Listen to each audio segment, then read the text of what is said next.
세계에서 이슬람 인구가 제일 많은 나라가 어디인지 아시나요? 바로 인도네시아입니다. 혼란스러우시다고요? 아마 여러분이 생각하는 것보다 인도네시아는 훨씬 더 다양한 모습을 갖고 있습니다. 600개가 넘는 언어와 5개의 종교를 인정하는 나라, 2억 7천만 명의 인구에 300여 종족이 사는 나라. 신혼여행지나 요가 리트릿, 서핑을 즐길 수 있는 장소로 발리가 각광받고 있죠. 인도네시아로 여행을 떠난 분들은 이런 문양을 익숙하게 보셨을 텐데요. 이 독특한 문양은 인도네시아 전통 의상은 물론 현대 복장에서도 많이 보이고 인형 옷이나 지갑, 팔찌, 가방 등 수공예품에서도 쉽게 만날 수 있습니다. 이 문양의 이름은 바틱입니다. 바틱은 인도네시아를 대표하는 상징이에요. 이 문양이 새겨진 천도 바틱이라고 불러요. 오늘은 인도네시아 사람들이 매일 사용하는 천, 바틱을 통해 인도네시아의 문화와 역사를 만나보겠습니다. 저는 세계인형박물관의 김진경이고요.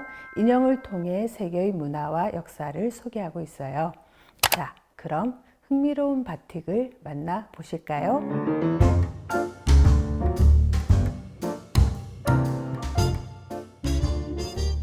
인도네시아의 바틱을 이해하려면 두 가지를 알아야 합니다. 먼저 역사죠. 짧게 짚어보겠습니다. 644년 수마트라 남부 지역에 힌두 왕조 말라유 왕국이 세워졌고 689년에는 불교 왕조인 스리위자야 왕국이 수마트라와 자바, 말레이 반도를 지배했습니다. 1292년에는 힌두 왕조 마자파히트 왕국이 말레이 반도와 필리핀 남부에까지 걸친 거대한 해상 제국을 형성했죠. 15세기에 이슬람교가 전파되면서 수마트라, 자바, 칼리만탄 해안 지역에 말라카, 반튼, 마타람과 같은 이슬람 왕국이 만들어지며 인도네시아는 점차 이슬람의 나라가 되었습니다. 이처럼 오랜 기간 다양한 종교가 뿌리내리면서 독특한 문화적 배경을 만들었고요. 그 다음 두 번째, 바로 향신료입니다. 인도네시아는 대체 불가능한 향신료인 정향과 육두구의 원산지인데요. 때문에 일찍부터 인도와 중국, 이슬람 지역은 물론 유럽과도 활발히 접촉했고 향신료 무역으로 번영을 누렸습니다. 하지만 슬프게도 향신료의 축복은 동시에 재앙이기도 했어요. 영국과 포르투갈, 네덜란드가 인도네시아의 육두구를 욕심냈거든요. 그중 네덜란드는 1602년 동인도 회사를 앞세워 식민지 경영을 하다가 1824년에 본격적인 식민 통치를 하면서 350년 동안이나 인도네시아를 수탈했죠. 이후 일본의 침략으로 3년 6개월, 다시 독립을 방해하는 네덜란드와의 투쟁으로 4년을 보내고 나서야 1949년 드디어 연방공화국을 수립할 수 있었습니다. 향신료가 잘 자란다는 건 그만큼 자연환경이 뛰어나다는 거죠. 천혜의 자연 위에 오랜 시간 힌두교와 불교, 이슬람의 문화를 흡수하고 또 유럽과 일본의 영향을 받은 인도네시아에는 시간이 지나면서 독창적이고 아름다운 고유의 문화가 꽃피었습니다. 사람들이 태어나서 엄마 등에 업힐 때부터 장례식 때까지 사용하는 천에는 이런 다채로운 특성이 잘 녹아있죠. 천은 일상생활 구석구석 사용됩니다. 옷도, 가방도, 테이블보도 다 천이죠. 인도네시아에서는 천이 몸에 두르는 사람에게 영향을 끼친다는 강한 믿음이 있습니다. 그래서 사람들이 천을 만들고 이를 이용하는 모든 시간이 특별했죠. 인도네시아의 천은 무늬와 색에 따라 다양한 상징과 의미가 들어있어요. 그래서 더욱 신성한 태도로 천에 들어갈 무늬 하나하나를 고민해 만들고 의미를 부여했는데요. 삶의 위험이나 재난으로부터 보호하고 결혼식 때 축복해주고 장례식에서 애도하는 마음 역시 천에 담았습니다. 몇 가지 천을 한번 살펴볼까요?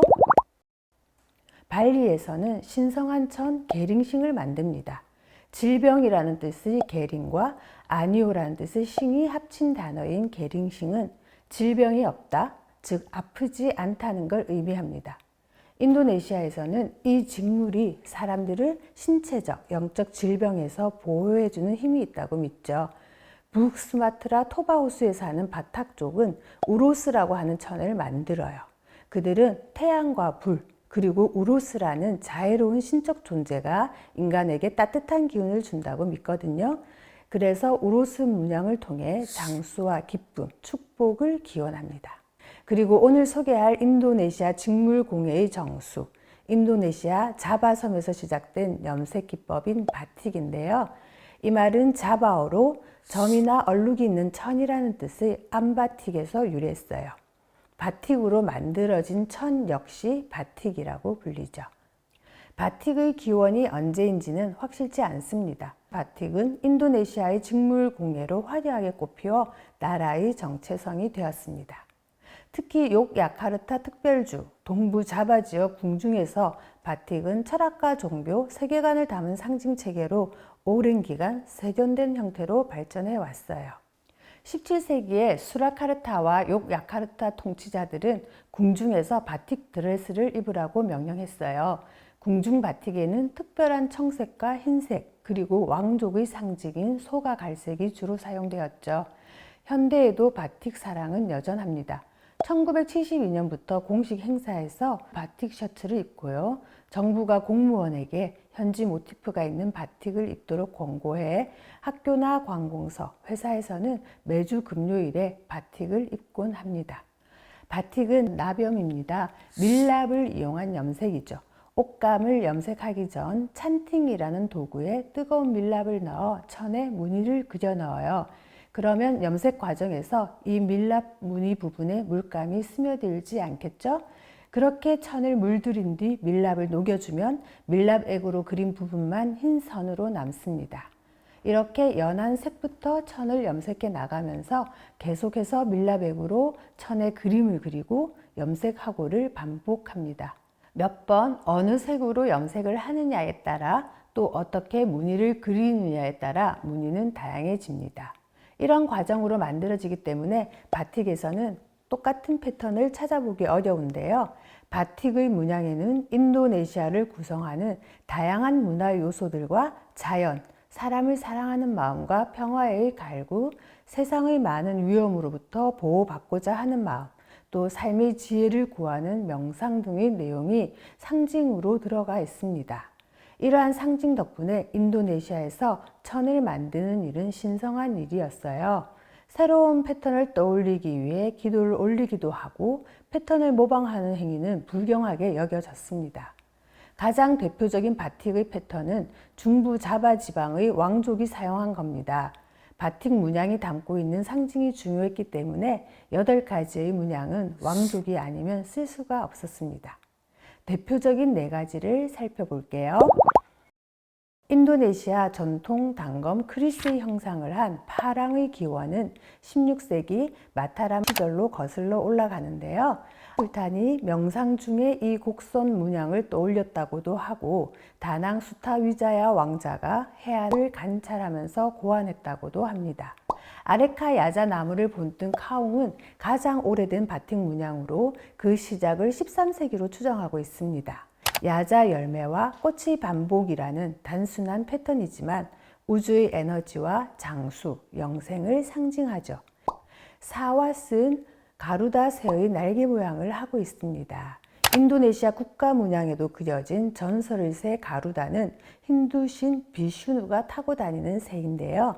사완 무늬는 왕의 힘과 의무를 강조하며 성공을 뜻합니다. 새매는 숭배 혹은 번성의 상징으로 가득 찬 문양입니다. 산과 날개, 뱀, 용 등 다양한 모티프가 들어있는데 산은 신들의 신성한 장소, 날개는 영적인 세계로의 이동, 동물은 지구를 상징합니다. 18세기 이 패턴이 왕자들의 교육에 사용됐다는 이야기도 있을 정도로 많은 의미가 담긴 무늬입니다. 궁중에서 사랑한 바틱은 인도네시아 전통 그림자 인형극 와양과도 긴밀하게 연관되어 있습니다. 와양 인형이 상징 가득한 바틱 천의 옷을 입고 있거나 아예 바틱 천에 와양 인형이 무늬로 들어가 있기도 하거든요. 바틱 패턴은 약 3,000여 종에 달합니다. 그리고 지역마다 계속 새로운 패턴이 만들어지고 있습니다. 바틱의 본고장이라고 불리는 자바 중부 욕야카르타에서는 전통적인 바틱이 유명하고요. 중국과의 교류가 활발했던 츠르보는 중국 영향, 페칼롱가는 유럽과 중국 영향을 많이 받은 바틱을 만듭니다. 왕족의 문양으로 소개한 파랑, 카웅, 사왓, 세면 등이 전통적 중부 자바 바틱 문양이라고 한다면 다른 스타일도 소개해 보겠습니다. 먼저 서부 자바 츠르본의 대표적인 문양인데요. 메가멘둥이라고 합니다. 이 무늬는 16세기 이 지역의 이슬람 지도자가 중국 공주와 결혼한 데서 유래해요. 공주가 중국에서 가져온 도자기와 비단 등을 사람들에게 소개하면서 중국의 도자기와 천에 나타난 모티프들이 현지 문화와 융화했습니다. 메가멘둥은 중국의 구름 문양에서 영감을 얻은 무늬입니다. 중국 도교에서 구름은 열반을 뜻하죠. 원래 중국의 구름은 둥글지만 메가멘둥의 구름은 각이 지거나 뾰족하고 삼각형입니다. 그리고 구름을 둘러싼 7가지 색의 그라데이션이 특징적이에요. 메가멘둥의 뜻은 기다림 끝에 얻는 결실입니다. 중국인, 아랍인, 네덜란드인 등 외국인 상인의 활동이 많았던 자바 북부 페칼롱가 대표적인 무늬는 잠프랑과 부케탄입니다. 인도와 페르시아의 문화가 투영된 잠프랑은 인도 구자라트 지역의 파톨라 직물에서 보이는 기하학적 무늬와 페르시아 문화의 장식적 요소가 들어가 있어요. 또 유럽인의 색채가 진한 부케탄 바틱도 유명합니다. 꽃다발을 의미하는 네덜란드어 보켓에서 유래한 부케탄 무늬는 네덜란드 패션 디자이너 엘리자 반 주윌렌이 자바와 아르누보 상징을 결합해 만들었습니다. 2009년에는 바틱이 유네스코 인류무형 문화유산으로 등재됐습니다. 유네스코는 바틱의 아름다움뿐 아니라 바틱이 세대를 거쳐오면서 고유의 문양들을 만들어내고 인도네시아 사람들의 삶 속에 스며든 점에 주목했어요. 인도네시아 사람들은 아기가 태어나면 행운을 상징하는 바틱 무늬의 멜빵으로 아기를 업고 다니고요. 학교 다닐 때나 출근할 때, 결혼식이나 공연, 축제를 할 때도 바틱과 함께 합니다. 특히 인도네시아는 화산섬 나라이기 때문에 화산 폭발 등 위험이 다가오면 왕족들이 모여서 바다에 특정 문양의 바틱천을 던지면서 국가의 안녕을 기원합니다. 이처럼 인도네시아 사람들이 매일 활용하고 있는 바틱에는 인도네시아 역사를 스쳐 지나간 다양한 종교와 문화의 영향이 고스란히 배어 있습니다. 과거로부터 켜켜이 쌓아온 인도네시아 사람들의 시간과 자치가 담겨 있는 바틱. 이 바틱의 이야기를 통해 인도네시아를 알아보았습니다. 이제 바틱이 곧 인도네시아 그 자체라는 말에 공감되시나요? 더 궁금한 점이 있으면 댓글 남겨주시고 구독도 잊지 말아주세요. 감사합니다.